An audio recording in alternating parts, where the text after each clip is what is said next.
I know you can't see this because it's a podcast, but this is a scene from Terminator 2, Judgment Day, which I'm sure many of you remember fondly. It's the opening scene where the humans are taking on the machines. I know, it's a tried and true conflict that's played out many times since then. In movies, machine, AI, they're often painted as the bad guys. But do they really need to be? Maybe AI could actually change the industry we love so much for the better. Okay, so what am I talking about?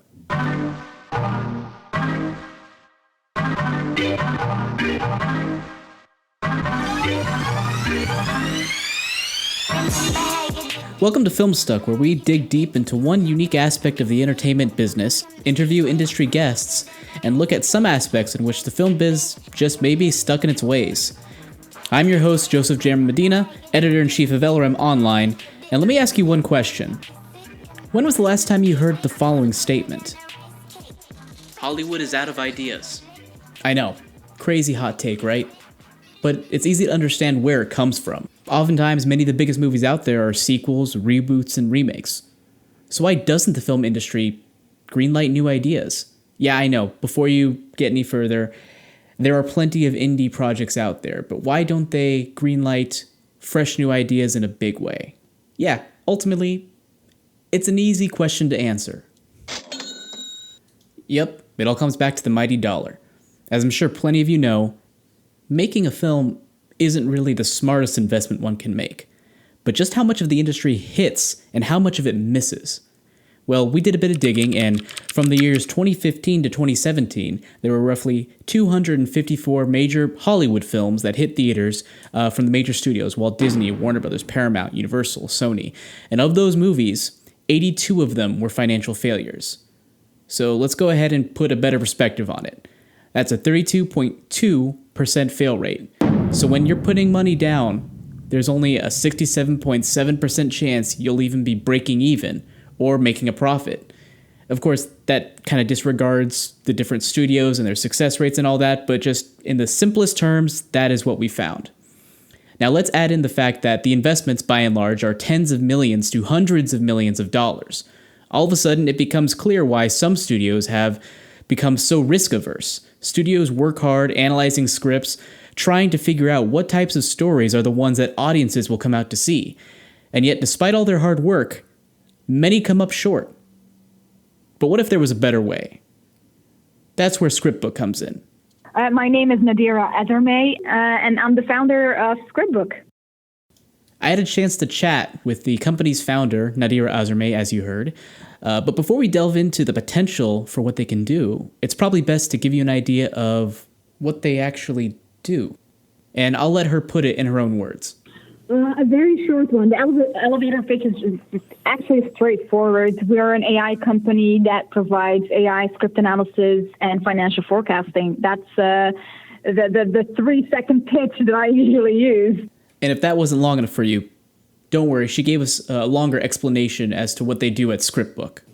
Okay, so basically what ScriptBook does, we try to help any stakeholder in this business. And with stakeholders, it's a wide variety. You can talk about the producers, distributors, about studios, about writers, creatives, you name it. So pretty much everybody in this industry who's a stakeholder, we want to help them out with, by providing actually an objective assessment of their material, their script, meaning that we use our algorithms to analyze the scripts on a number of features on a number of levels.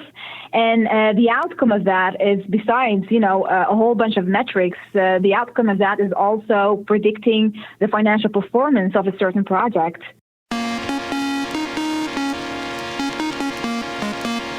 So how does this all work? Honestly, it gets kind of technical, but I'll try my best to break it down. The first step is through data mining, where they use scripts for films released between 1970 and 2016. They detect patterns and features that most compelling stories have in common. They then use machine learning, which comprises of tools that allow it to learn by looking at data of past cases. It then can build models that can be tested by making its own predictions. Next is natural language processing, which deals with the AI understanding structure and meaning of written text, in this case, screenplays. This is complicated because a lot of it depends on variables such as slang, subtext, social context, etc. Using all this, they create parameters on what a good script should be and whether a script lines up with what they predict works. It can then rank and choose movies that, based on their predictions, will be critical or commercial successes. Again, this is a very quick breakdown. If you want to check out for yourself, go to scriptbook.io/pound technology for more. If you're still unconvinced, they actually have an example on the site where they take the movie Passenger starring Jennifer Lawrence and Chris Pratt. I'm sure you remember the movie. Hello? Anybody here? Hello? Do you know what's going on? Nobody else is awake. I think something went wrong with the hibernation pods. We woke up too soon. ScriptBook predicted it would make $118 million in revenue.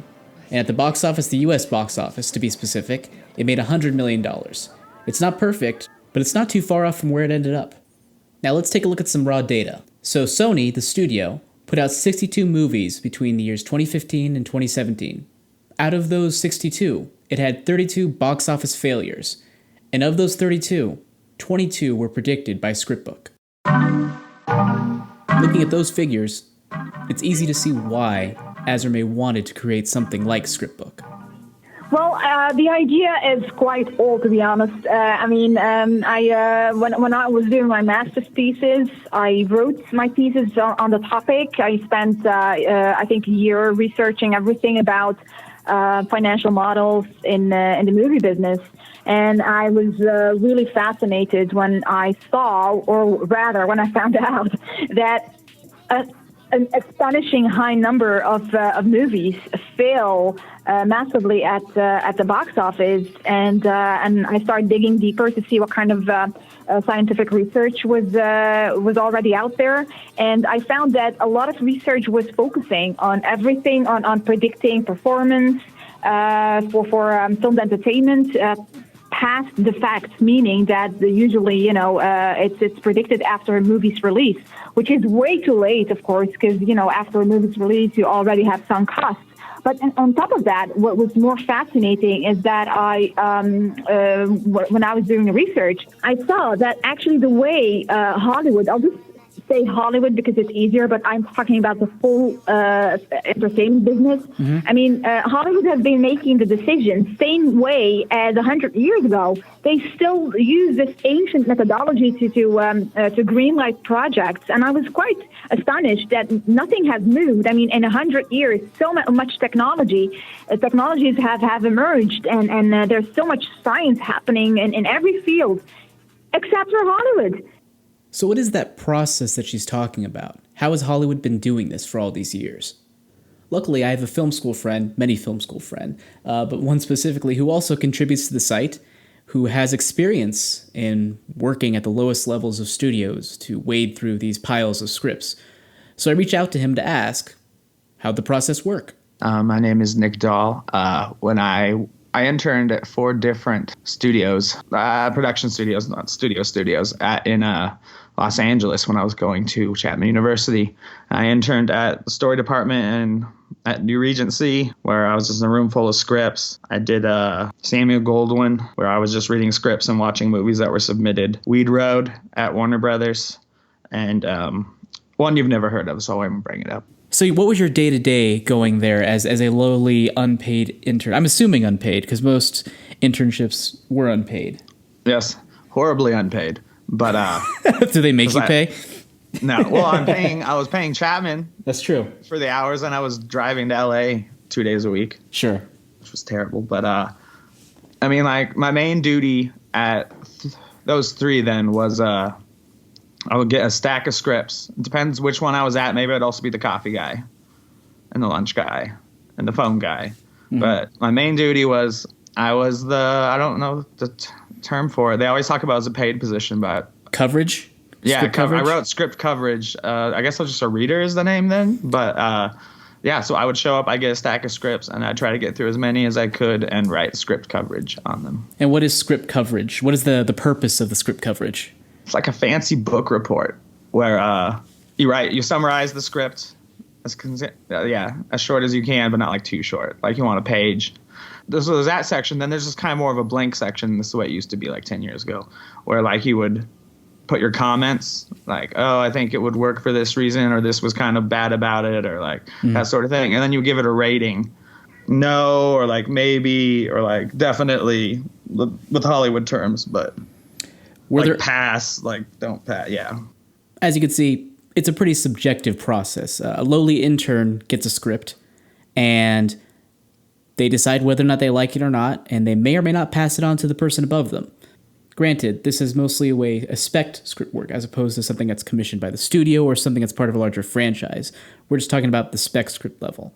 Not a lot of science goes into that. Sure, you have film enthusiasts like Nick going through it, but it's not what you would call objective, and it's not always with profit in mind. And in my interview with Azermai, she kind of drove home that point that the process is inherently flawed in her mind. I've had so many meetings, you name it, studios or producers or even talent agencies. And when you tell them, when you actually ask a question and you say, could you take me through the process, like when you receive a script, how do you go about, how do you think the material that you have is something worthy of moving forward with? And you get these stories of, oh, actually, we don't really have a plan, or actually, we don't really have a strategy, or we have a bunch of interns that read the first 3-4 pages of a script, and if they like it, they will put it on a pile to read for a certain agent. So just for the sake of completion, I had to fact check that just to make sure that we had our T's crossed and our I's dotted. Is this really something that happened in the business? Did they really have rules set in place where you would stop after a certain number of pages? So I asked this to Nick. Was there a rule saying if it doesn't click after this number of pages, then move on to another one? Actually, I did have that rule, just one of them. Really? And Weed was allowed to do that. Yeah. Interesting. But not all of them. No. But but like some places, like sometimes when the assistants have to do it because they're higher in the system per se. Mm-hmm. Like I've heard stories of them just reading a page and being like, well, or even just opening it and looking at the first page and being like, this page is too dense. There's too much. Like there should be some dialogue on this page because it's just like a big block of tech. You never want to start a page with like all description and expect a reader to even read the first page. Okay, so we know at least some level this happens. I'll let Azermai continue with her discussion. And it's exactly the same thing with every company. The only thing they can tell you is, if we like the material, we'll make it. It's just gut-based. And never, ever have I been in a meeting where someone actually said, you know what, maybe we're not doing such a great job. Maybe we should see what's out there in the world of AI, in the world of technology. I mean, if surgeons who have to go to school a very long time, much more than a reader, much more than a producer, and if surgeons can deal with their egos, and they can actually, they find a way of collaborating with AI. You have AI being used to read and assess scans to detect cancer. If these brilliant minds like a surgeons or top surgeons are okay with that, why would someone working in the film business be offended by using AI? We'll get to that offended part later. But I do want to address one thing. I know when it comes to using AI in stories, it does seem like there's sort of a conflict in creativity and technology sort of mixing together. We think of AI in terms of less creative industries and more technical industries. And how could something like this possibly be used to create genuinely great movies? Going into this, I kind of assumed that this technology would pretty much be used and would result in movies becoming more and more formulaic. And yet something that was really interesting to me was that in spite of that concern, she seemed to emphasize that the algorithm would actually make less formulaic movies. So I asked her about that. You're very much in an interview with CNN. You talk about how Hollywood, they have this formula for making these movies and all that, and audiences are becoming more savvy and they're becoming hungry for something different. And with using ScriptBook, do you worry that using the software will double down on creating a formula, or is that something built into the software? That's the thing. For some reason, I get this question a lot, and always people think that by using AI, we'll only see formulaic movies in theaters, which is not true. The thing is, We actually wrote a very nice blog article. We did the research for this, and we published it on our blog as well to tell people that, listen, it's not about picking out the obvious movies. The thing is, when you train your system, on a large data set that has everything in it, flops, hits, but also artistic movies, creative movies, the gems, the hidden gems that not the ones, in your face, but more under your skin movies. It learns to detect patterns. The AI is actually so good in actually picking out movies that will be not only a critical success, but also a financial success. And when we look at our research, this is something that we published out in the open for everybody to read. And if you see what movies our system picks out that will have, first of all, financial success, but also critical success that people will respond to, you have movies that you would never ever guess. It's like the Get Out, for example. It's movies that people talk about right now. Like for a couple of years ago, A Most Violent Year was also kind of movie that you didn't expect would do well. But these sort of movies are the ones that our system also greenlights. Most Violent Year, the Last Station, Ex Machina, the Grand Budapest Hotel. These are not the typical formula that you see. It's not like the Avengers. Mm-hmm. So you have two sorts of green lights. Either the first way is actually green lighting the obvious ones, which is pretty much just movies that are based on certain IP. Or movies that have, the Marvel movies, the quite obvious ones. That's one part of the game, and then you've got the second ones, which is original content that is actually really, really good and has huge potential. That it's today being completely dismissed by studios, because they cannot afford to take the risk. They only go for the obvious things. So all those great movies, the smaller ones that have huge potential, are being just left out. And our system actually picks them up because it tells them, listen, these tiny movies that you have, your return on investment will actually be far more bigger, because we predict that this movie will not only do well critically, it will have a certain following, but it will also do great at the box office. Admittedly, this was the most intriguing part to me. Yes, I write about tentpole movies like Avengers: Infinity War, but my love first and foremost is for the medium of film itself above all else, and the idea of an algorithm opening up possibilities was really cool to me. It's no secret that the business has been leaning more and more on these tentpole movies. We have more $150 million movies than we can count every single year these days, and the number of mid-budget movies has diminished substantially. You get your John Wicks and Atomic Blondes every so often, but they're not the bread and butter of the industry like they used to be. And with something like ScriptBook, it does seem to bring the potential for more unique and original IPs to be picked up, which could pave the way for a creative boom in the industry. At least that's the potential I see in it. Should ScriptBook actually work as advertised, you could see screenplays being submitted from anywhere, being assessed, and then being put to screen. A much more varied selection of screenplays, not just the same old people over and over again. And when I asked Azermai about her long-term goals for ScriptBook, the idea of separating the powers seemed to be big for her. Well, I want to be honest, if I had to choose, I really want to stop having the way the industry is right now. It's like, it's a power struggle. You have the 1% versus the 99%, which is basically 99% people are struggling to get, their material out or struggling to make a movie, and I'd love to have the AI make a change, divide this power, make great stories come to the bigger screen. I wish AI would have this impact on how the business is today, that it's not about IP or it's not about the studios, it's about just genuinely just great content finding its way to viewers. Sounds pretty good, right? I personally think so, but there's kind of a little hiccup in that whole idea, and it kind of falls on humanity in general and us not wanting to be assessed by machine. And that's definitely something she came across, as she explained to me.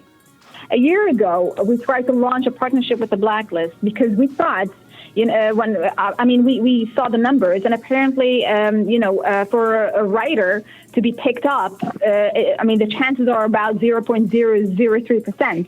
And I thought, oh my God, that is quite sad, because I know writers, they put their heart and soul in their work. They really want to move forward. They want to see their work coming, to life. Sadly, she came across an obstacle. People. They apparently didn't really want their scripts to be assessed by a machine. Many seem content to let their scripts wallow in the industry. Obviously, it's very difficult for humans to get through all of these screenplays, and for them to write coverage on all of them, and for them to get fully assessed and greenlit and all that. It's a long process, and Azermai says that ScriptBook actually is able to assess a script in less than 4 minutes, which is pretty impressive.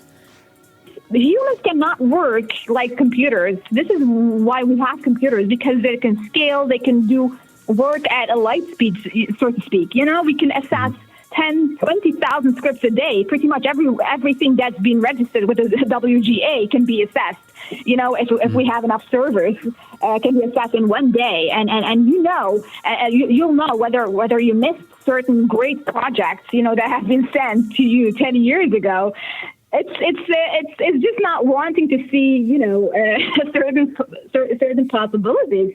So I'm still completely stuck on the idea that writers, given the best circumstances, would prefer to live in poverty than to have their scripts assessed by a machine as opposed to a human being. And I decided to pose this question to Nick. Once again, he was in the business at a low levels. He is an aspiring screenwriter, just like many of us are. We all love movies. We all try to make movies. Those of us who write about movies are very passionate about it, and many of us try to write scripts themselves or stories in general. So I asked him if this was something that he'd be open to, or if he too, someone who has worked in the system, still wanted the system as is to judge his work. The answer kind of surprised me. Don, the Hollywood system's already so cold. Why don't you want the AI to do it? And why? What does it matter about the human touch? What is it about the human touch that matters to you so much? I don't know. Because a movie, it should be a feeling. Like, it shouldn't necessarily be like, oh, we've analyzed all these different parts, and like, this is what makes a movie. Like I don't know. I'm looking at the website, and 91% likable character. It's like, what if my character isn't supposed to be likable? Like, I know that's just a big example, but it kind of feels like do we?